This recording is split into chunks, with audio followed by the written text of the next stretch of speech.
SKT Gold and Diamonds Swarna Vaibhavam. Polki Gold Jewelry pi no wastage, no making charges. Diamonds కేవలం 49,999 రూపాయలు మాత్రమే.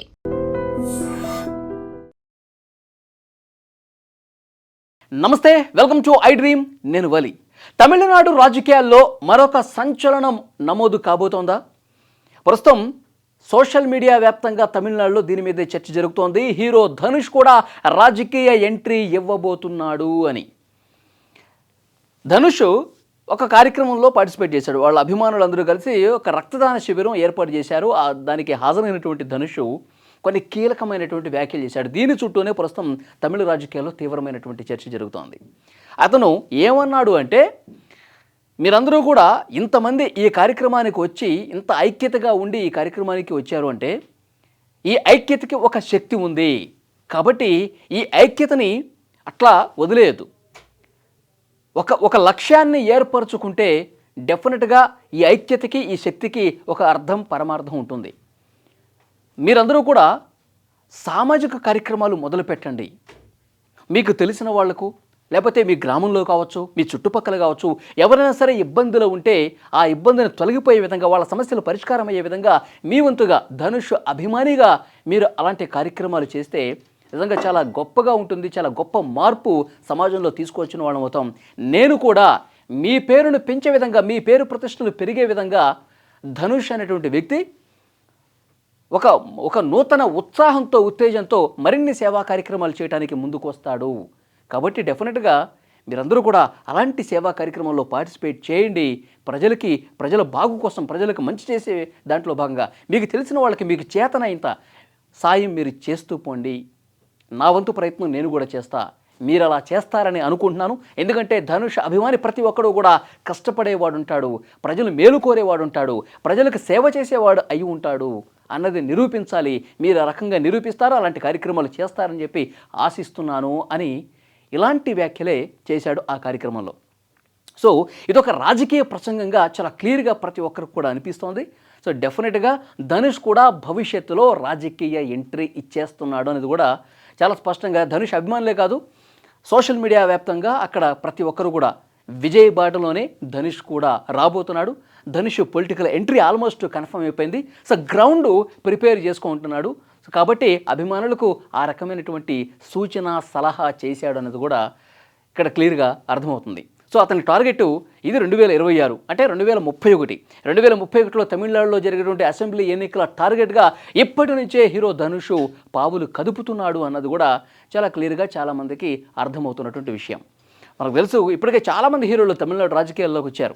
So Rajinikanth వద్దామనుకున్నాడు, కానీ ముందు వెనక అవటం వల్ల మళ్ళీ బ్యాక్ స్టెప్ అయిపోయి రజనీకాంత్ పార్టీ పెట్టలేకపోయాడు. తర్వాత 2 సంవత్సరాల క్రితమే హీరో విజయ్ పార్టీ పెట్టాడు. అద్భుతమైనటువంటి విజయం. సో తను పోటీ చేసిన మొదటి ఎన్నికల్లోనే అత్యధిక స్థానాలు గెలిచి తమిళనాడు ముఖ్యమంత్రి అయ్యి ఒక రికార్డు క్రియేట్ చేసినటువంటి పరిస్థితి ఉంది. సో అది ఇప్పుడు అక్కడ తమిళ రాజకీయాల్లో ఒక ఇన్స్పిరేషనల్గా కనిపిస్తున్నాడు హీరో విజయ్. ఇప్పుడు ధనుష్ కూడా అక్కడ మంచి చరిష్మా ఉన్నటువంటి హీరో ధనుష్, మంచి ఫ్యాన్ ఫాలోయింగ్ ఉంది, మాస్ ఫాలోయింగ్ ఉంది. ఆయన నటించినటువంటి సినిమాలకి నేషనల్ అవార్డ్స్ కూడా వస్తూ ఉన్నాయి. సో కాబట్టి పేరు ప్రఖ్యాతులు ఉన్నటువంటి మరొక నటుడు ధనుష్. కాబట్టి ఇతను కూడా వస్తే తమిళ రాజకీయాల్లో ఒక గొప్ప సమీకరణాలు రాబోతున్నాయి, గొప్ప మార్పులు రాబోతున్నాయి. విజయలాగా విజయం సాధించే స్థాయి ధనుష్కు కూడా ఉంది అని చెప్పి అక్కడ చాలామంది సోషల్ మీడియా వేదికగా ఈ వ్యాఖ్యల తర్వాత మాట్లాడుతున్నటువంటి పరిస్థితి ఉంది. సో ఇదే కార్యక్రమంలో నేషనల్ అవార్డ్స్ గురించి కూడా చర్చ జరిగిందండి. హీరో ధనుష్ నటించినటువంటి ఏదైతే రాయన్ సినిమా ఉందో దానికి డైరెక్టర్ కూడా ధనుష్. సో మొన్న రీసెంట్గా ప్రకటించిన జాతీయ అవార్డుల్లో ఉత్తమ తమిళ చిత్రానికి డైరెక్టర్గా ధనుష్కి జాతీయ అవార్డు వచ్చింది. సో ఈ ప్రస్తావన కూడా జరిగింది. చాలామంది ఈ రాయన్ సినిమాకి అవార్డు ఎట్లా ఇస్తారు, రాయన్ కంటే మంచి సినిమాలు ఉన్నాయి కదా తమిళ్లో మహారాజా లాంటి సినిమా, సత్యం సుందరం ఇలాంటి గొప్ప చిత్రాలు కూడా ఉన్నాయి కదా, రాయన్ కంటే బాగుంటాయి కదా, వాటికి ఎందుకు ఇవ్వలేదు, మళ్ళీ ధనుష్కే ఎందుకు ఇచ్చారు, ఇలాంటి విమర్శలు చాలామంది చేస్తున్నారు. సో ఆ సినిమాలు మంచివైతే ఉండొచ్చు, కానీ విమర్శకుల ప్రశంసలు కూడా అందుకున్నటువంటి చిత్రాలు కూడా అవార్డులు వస్తాయి కదా. ఒకే వ్యక్తికి తమిళనాడుకు సంబంధించినటువంటి ఒకే వ్యక్తికి 2 అవార్డులు రావటం చూసి ప్రతి ఒక్క తమిళ ఇండస్ట్రీకి సంబంధించిన వాళ్ళు కావచ్చు, ప్రతి ఒక్క తమిళుడు కావచ్చు గర్వపడాల్సింది పోయి నా మీద విమర్శలు చేస్తూ ఉన్నారు. ఇది ఎంతవరకు కరెక్ట్ అని చెప్పి ఇదే సభలో ధనుష్ మాట్లాడినటువంటి పరిస్థితి ఉంది. ఇంకొంతమంది ఇంకొక అడుగు ముందుకేసి ఏదో జరుగుతోంది వెనకాల, గ్రౌండ్ వెనకాల ఏదో మతలబు ఉంది, ఇతనికి అవార్డులు రావటం, ఇప్పుడు రాజకీయ ప్రసంగం చేయటం, అభిమానులకి సేవా కార్యక్రమాలు చేయాలని పిలుపునివ్వటం, దీని వెనకాల ఏదో మతలబు ఉంది అని చెప్పి విమర్శలు కూడా స్టార్ట్ అయిపోయాయి ఆల్రెడీ. ఎందుకంటే వరుసపెట్టి జాతీయ అవార్డులు రావటం అంటే కేంద్రంలో భారతీయ జనతా పార్టీ ఉంది, తమిళనాడులో భారతీయ జనతా పార్టీ అంతంత మాత్రమే. ఇక్కడ సినిమా వాళ్ళకి చాలా గొప్పగా ఆశీస్సులు అందిస్తారు తమిళ ప్రజలు.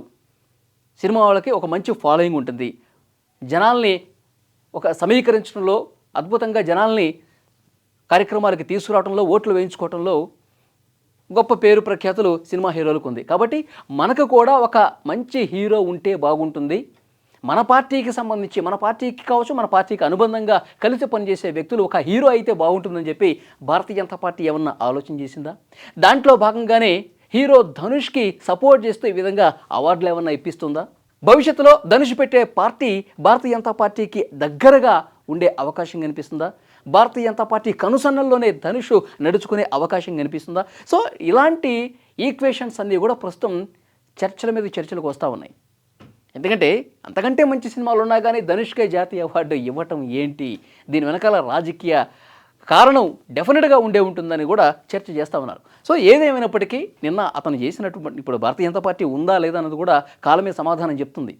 ఇప్పుడు సరైనటువంటి ఆధారం ఇప్పటివరకు అయితే లేదు. ఇట్లా ఊహించి చాలామంది విమర్శలు చేసేవాళ్ళు ఉంటారు కాబట్టి ఆ విషయం మీకు చెప్తున్నా.